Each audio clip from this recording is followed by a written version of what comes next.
संत समागम हरि कथा तुलसी दुर्लभ दोय। क्योंकि संत समागम से पता चलता है कि वास्तविक आनंद किसे कहते हैं। हाँ, देखो बहुत गाड़ियां हैं और बहुत धन है, बहुत संपत्ति है, और तुम यहाँ सुनते हो एकांत में रोते नजर आते हैं।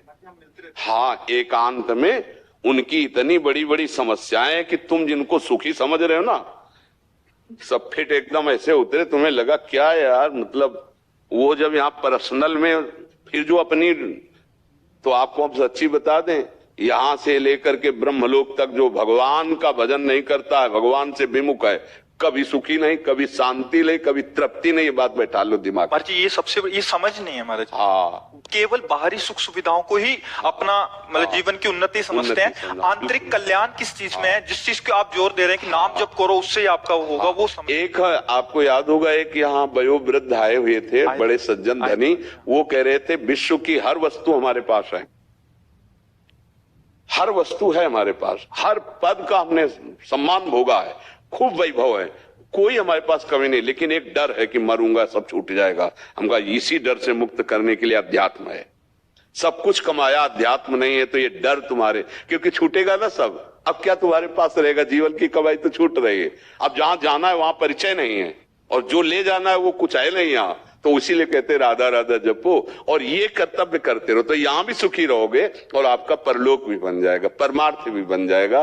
पर बिना सत्संग के विवेक जागृत नहीं होता, बिना विवेक की ये बात समझ में नहीं आती, बिना विवेक के नहीं समझ में आएगी। विवेकवान तो कोई बिरला ही होता है, और ऐसे नहीं कि गृहस्थी में भगत नहीं, एक से एक गृहस्थी में भी विवेकवान भगत है, पर सबको ही नहीं है।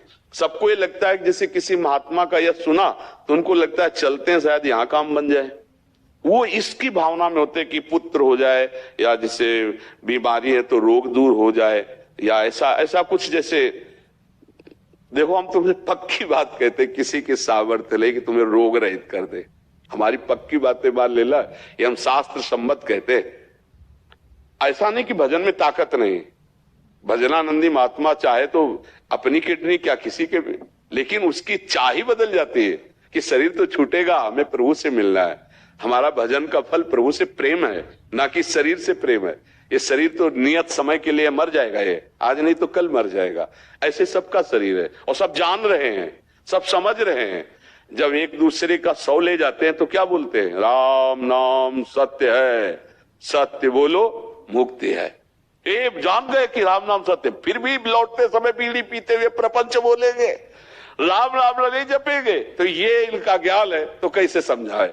अब ये बात तो सत्य है कि राम नाम सत्य है। अब किसी का ब्याह हो रहा हो, अगर वहां कोई साधु महात्मा जोर से बोले राम नाम सत्य, तो धक्के मार के बाहर निकाल दिया कि ये केवल मरने पे बोला जाता है, नहीं कहेंगे। अच्छा, ये कोई मरने वाला मंत्र थोड़ी कि मर गया तो ही बोला जाता है। भाई भगवान का नाम सत्य है, वो आग गाओ, पूरे जीवन इसको स्वीकार करो, तो ये बावरापन नहीं छूटता है। सबको ज्ञान है कि यहां से जाना है, कुछ नहीं पास जाए, लेकिन हमको भगवत प्राप्ति करनी, ये बात नहीं किसी के समझ में आती। तो अब हम तो भगवान के चरणों के आश्रित हैं, हम तो यही प्रयास करेंगे कि आपका जीवन मंगलमय हो, नाम जप करें, बुरे आचरण छूटे, और आपके अंदर भूख पैदा हो जाए भगवान की। अगर भगवान की भूख पैदा हो गई तो सब कुछ मिल जाएगा। महालक्ष्मी चरण चापती हैं हमारे श्री भगवान के, जो चाहिए वो मिल जाएगा, और भगवान भी मिल जाएंगे। बड़े कृपालु हैं, सकाम या निष्काम कैसे भी भगवान का भजन शुरू करे वो भगवान मंगल कर देते हैं। आर्त, अर्थार्थी, जिज्ञासु, ज्ञानी, 4 प्रकार के भगवान ने भक्त बताए। अगर तुम्हें धन चाहिए तो नाम जप करो, तुम्हें संकट निवृत्ति चाहिए तो नाम जप करो, तुम्हें प्रभु को जानना है तो नाम जप करो, प्रभुमय हो जाना है तो नाम जप करो। भजन से होगा, बिना भजन के नहीं होगा। खूब नाम जप करो, अपने आप ज्ञान प्राप्त हो जाएगा। देखो, ये पक्की बात समझ लो, जिनको सीधा राम राम कहना नहीं आता था, वो जब उनको मरा मरा रटवाया तो मरा मरा मरा मरा, 1-2 के बाद नाम आ गया ना, वो इतने सिद्ध महापुरुष हो गए, इसी से सब ज्ञान प्राप्त हो गया। अगर नाम जप करो, तुम तो सीधा बोल लोगे ना, अगर नाम जप करो तो सब कुछ प्राप्त हो जाएगा, सब अज्ञान नष्ट हो जाएगा, सब चाहते पूर्ण हो जाएंगे। विश्वास कर लीजिए, चाहते पूर्ण का मतलब चाहती नहीं रह जाएगी।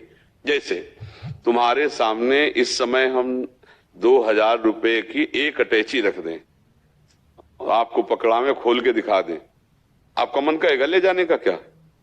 2000 रुपए बंद हो गए ना, 2000 बंद हुए। आप क्या कहोगे? अरे बाबा काहे को विनोद करते हो, ये धरो कूड़ा कर बात कौन ले जाएगा।